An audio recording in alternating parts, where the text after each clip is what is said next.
my hat is off to you, man. I've always had utmost respect, but I really love what you bring to the table.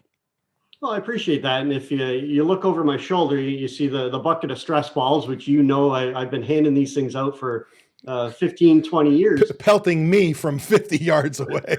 I love throwing them. But it represents to me 85% of the stress that comes into hospitality.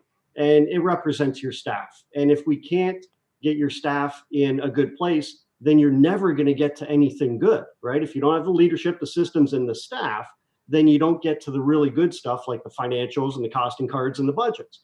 So we have to understand that that's where it starts. And when you can get your staff in a really good place through strong leadership, that's where you start to get good. Think about how many restaurants that we go into, and everybody listening certainly understands this, that you go in and a phone call or an email or a text or something happens that it just drastically changes your day. And you walked in with fantastic intentions to get the new menu done or to work on the Valentine's Day promotion.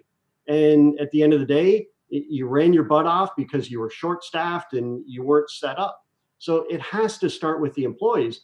When you have the right systems, the employee manual, the training, the discipline, the communication, the checklist, the action list, all in place, that's just helping you manage your staff.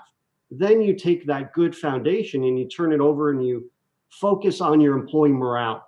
And that employee morale says, hey, I kind of like it here and this is working for me and they respect me. I'll do some extra things. And when the employees are in a good place, they're going to go above and beyond. And that above and beyond is what leads you to driving your sales through connecting with your guests, right? If I'm ticked off at my manager or my 2 other servers called in sick and I know I just got to run my butt off all day, I'm in a crappy mood, and that obviously affects every part of what we do. So the systems set you up to have a great staff, to have a great morale, to provide great service. Which all drills down to culture, right? You're creating that positive culture. Now that culture bleeds into service. If you want to learn more restaurant solutions like these and how to get your managers to do the work, sign up for my free 4-part video learning series where I go into all this in more depth. The link is in the description below. Also, be sure to subscribe to this channel to get my weekly tips and check out these 2 videos to learn more restaurant solutions.